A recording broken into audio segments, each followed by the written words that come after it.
Hello and welcome to another edition of UFO Video Addicts. Let me give you a preview of what I got coming up in this video. The first is this strange circling or swirling light that was seen moving across several states.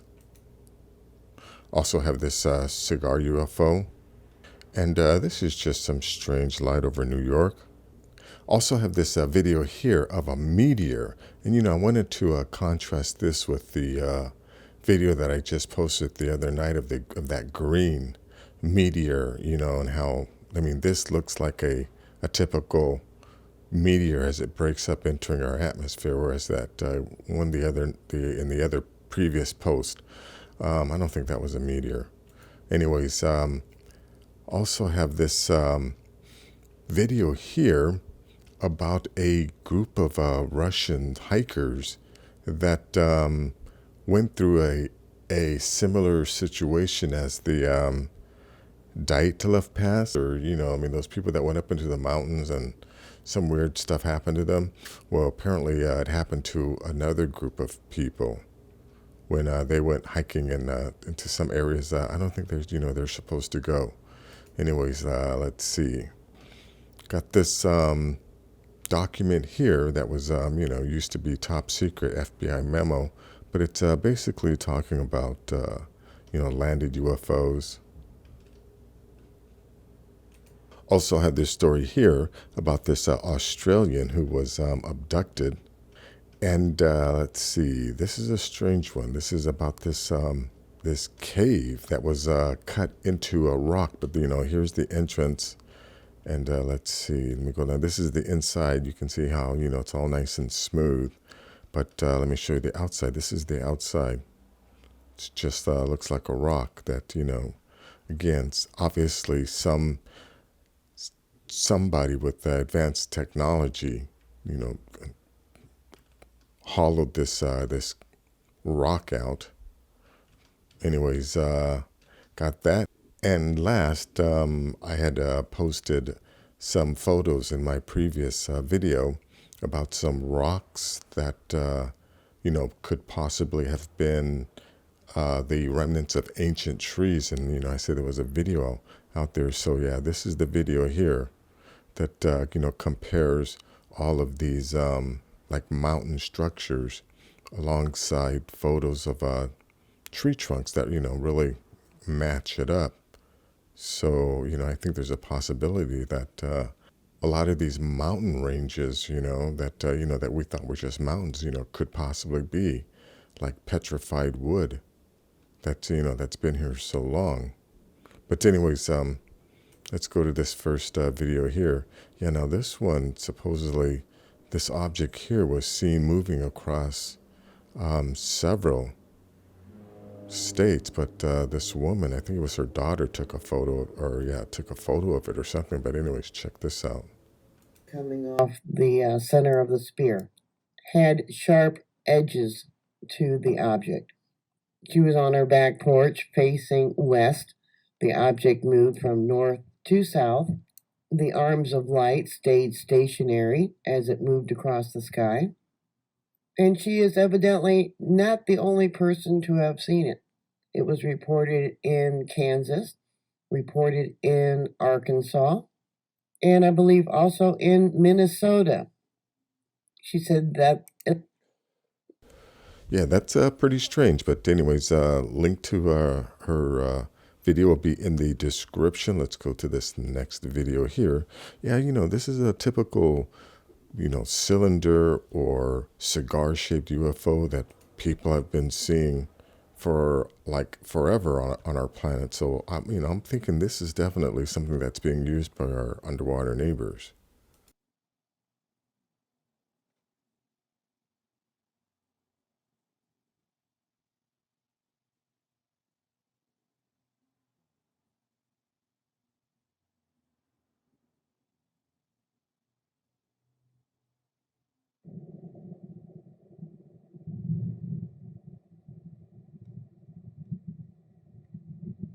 Yeah, anyways, that's always obviously a different video.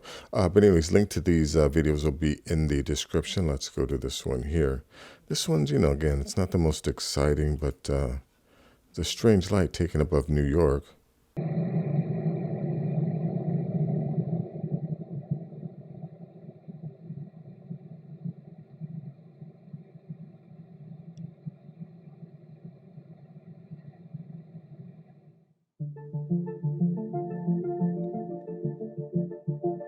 Yeah, I guess that's a close-up of this thing that was seen from the plane. Anyways, link to that will be in the description. Let's go to this one here. Yeah, now this one, again, this is obviously a meteor. Oh my gosh. It's a comet. That's a comet. It's shooting stars. So many. Wow. Look, I've never seen shooting stars, Andy. Never seen a shooting star in my life. I need you to text me your video because it's better than mine, I bet. Shooting stars. Andy. That's amazing. Yeah, so when we see these lights that are just one light and it's moving across the sky, that's not a meteor. Like this is a meteor. Anyways, link to that will be in the description. Yeah, this is a strange one here. It's about these hikers that went through some kind of a strange situation. I don't know what you want to call it, but anyways, let's see. Let me find this right spot. August 5th, 10 a.m. Kristen came and said they were soaking wet and freezing. It was snowing. No landmarks were visible. We collected our backpacks and began to go. After about 10 meters, Kristen fell. Others tried to help him, but he kept falling. Korovina remained beside him and told the others to go down, but then stopped us almost immediately and asked someone to return to her. Tanya took out a tent and the others took cover while I went up to Korovina. Kristen's eyes were huge and indifferent. Korovina took his pulse and said his heart had stopped beating. She asked me to help Vika down, so I went up to her, but she beat me. I dragged her back to the rest. Tatiana began banging her head on the rocks. Dennis hid behind them and climbed into his sleeping bag. I crawled up to Korovina, but she wasn't breathing. Then I tried getting Timur up. When I realized that no one was moving, I went down to where there were trees. I got dressed and got into my sleeping bag, covered myself with a tent. Anyways, this is some crazy thing that happened to this whole group of hikers that went into this wilderness area. Something somewhat similar to the Dyatlov Pass incident. I think it's interesting that in a lot of these incidents, there's always, just like one survivor. Kind of whatever happened to these people, maybe they decided to leave one survivor so that that person could be used as a warning to to other to everyone else that we're supposed to stay out of those areas. Like I've said in my other videos, this is a big, huge planet, and there's more wilderness area out there than the areas that we can survive in. So it's kind of obvious that, by this point, based on all of these different stories that are out there, that there are some areas on this planet that are being occupied by some other non-human intelligence. And I think, when they allow one person to survive, it's so that that person could be used as a warning that we're not supposed to go into those areas. But anyways, link to this will be in the description. Let's see. Well, yeah, this is just, some previously top secret, memos that are basically reporting on crafts that have landed. So again, I still can't believe there are people out there that, that go, oh, there's no evidence, or, oh, there's no good photos, or how come there aren't any good photos? It's just, maybe you haven't seen good photos. You haven't seen evidence, but it doesn't mean that there aren't great videos and great photos of UFOs or actual, like government evidence that these UFOs are out there. But anyways, link to this will be in the description. let's go to this article here. Yeah, now this is about some Australian dude that apparently got abducted. Let me go back to where he talks about this. Okay, here, check this out. Apparently, the guy was fishing when he saw this thing.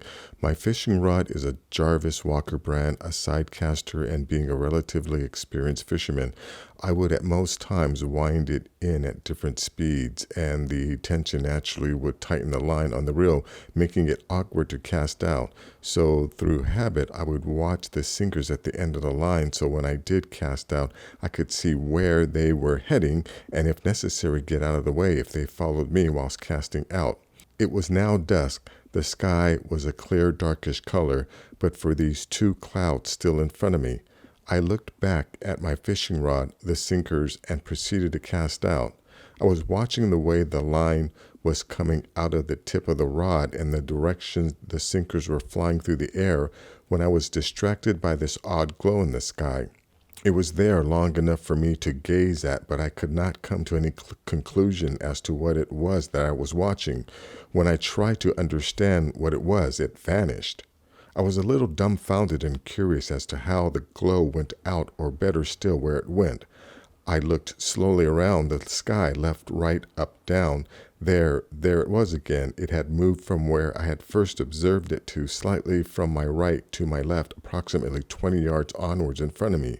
This time, though, it appeared somewhat different. It was just sitting there motionless. I was excited. I don't know why, but there it was. The light had an outline to it, a type of round top and what appeared to be wings or things protruding from each side of it.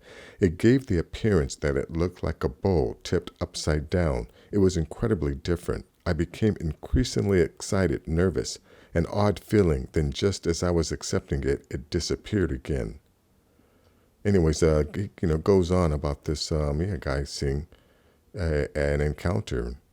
But anyways, link to this will be in the description. Let's go to, this strange cave here called the Lomas Rishi Cave. But check out the front of this. Look at that work. It's almost like this thing was carved in here when this was soft. But anyways, check out the inside of this. And look at these, look at the walls. Somehow this was melted out. There's no chipping marks.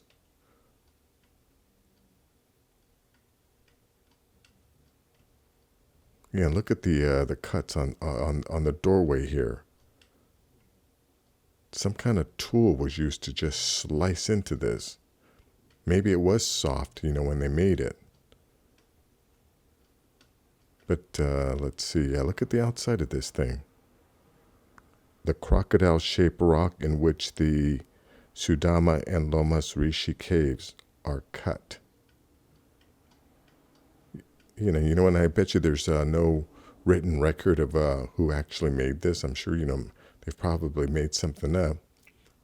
But this is called evidence that, sometime in the past there were some kind of advanced civilization that had the technology and the skills and knowledge, to do this. Because there it is. There's the evidence. Anyways, link to this will be in the description. And then last is this video here that, the guy thinks that, a lot of these, a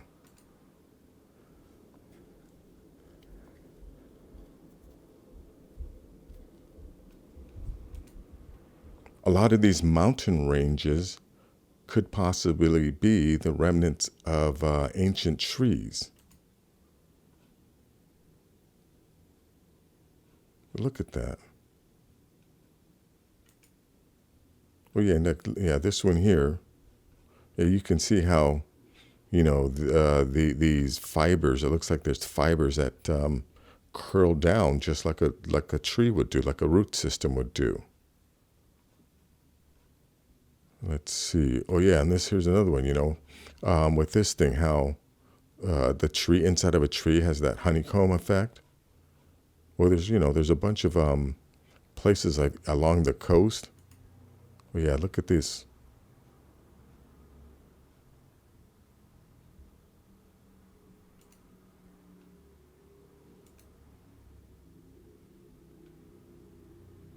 Yeah, supposedly that this was a tree that used to grow next to an ocean, because there's really no, I think, a geological explanation for why these rocks would be shaped this way.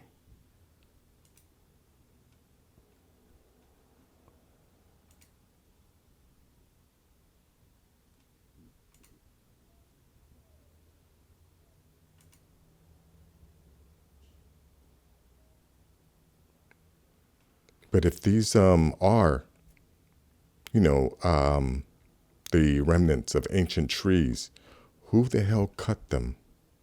Who has the tools to cut the tops of these things flat? And another thing, and I know there's a lot of people who are going to think that this is impossible, but where is it written that, a tree has to be so big or can't be? Where is it written that a tree can only be so big? I think based on all of these images and, and the comparison, that there must have been a time when there were these humongous trees on this planet. And again, this is the evidence, these rocks. But anyways, again, that's just someone's theory. And, I definitely agree with it, or think that it's definitely possible. Because again, I've never seen anything that says, that a tree can't be as big as they think that these trees are. But anyways, that is going to be it for this video. If you like things like this, please give this video a thumbs up. Please share this video. And if you're new to the channel, please subscribe. I'll have more things like this. Take care.